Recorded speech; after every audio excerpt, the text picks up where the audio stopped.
aquele lugar, gente, eu tô mostrando aqui esse lago porque esse lugar bem aqui, ele me traz assim como que eu digo, uma lembrança do passado, quando eu era criança, entendeu? Sempre quando eu passo aqui, eu lembro, entendeu? Porque aqui nesse lugar que eu tô, faz parte um pouco da minha infância, que eu convivi aqui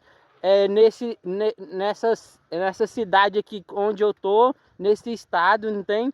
E faz parte da minha infância. E toda vez que eu passo nesse local aqui, me recorda lembranças do passado, ou seja, da infância mesmo, entendeu? Olha aí, ó. Eu acredito que eu passei aqui muitas vezes quando eu era criança, entendeu?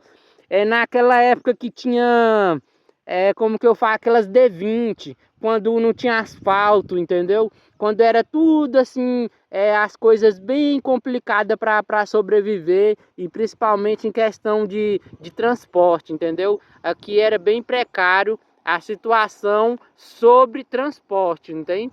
E aí, eu tô fazendo esse vídeo para você para falar sobre esse lago, entendeu? É um lago que mexe comigo quando eu vejo, entendeu? E aqui essa avenida aqui, ela sai da onde eu tô vivendo, né, da cidade onde eu tô vivendo, e ela vai para essa cidade aqui, tá indo pro Sítio Novo e também para Imperatriz, entendeu? Aí eu tô só aqui registrando um pouco do meu dia para você, né?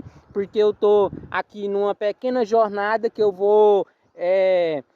tô indo buscar uma farinha de puba, entendeu? Para mim revender na feira aos domingos, entendeu? E aí eu parei aqui para mostrar para você, porque toda vez que eu passo nesse local aqui, ele me recorda alguma coisa do meu passado, e é da minha infância, não tem? É da minha infância. Mas é isso.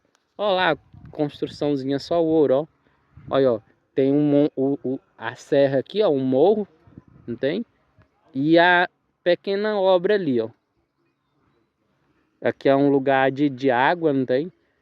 Mas é isso, um bom dia ou uma boa noite, de acordo com o que você esteja vendo esse conteúdo. Não se esqueça de compartilhar, curtir.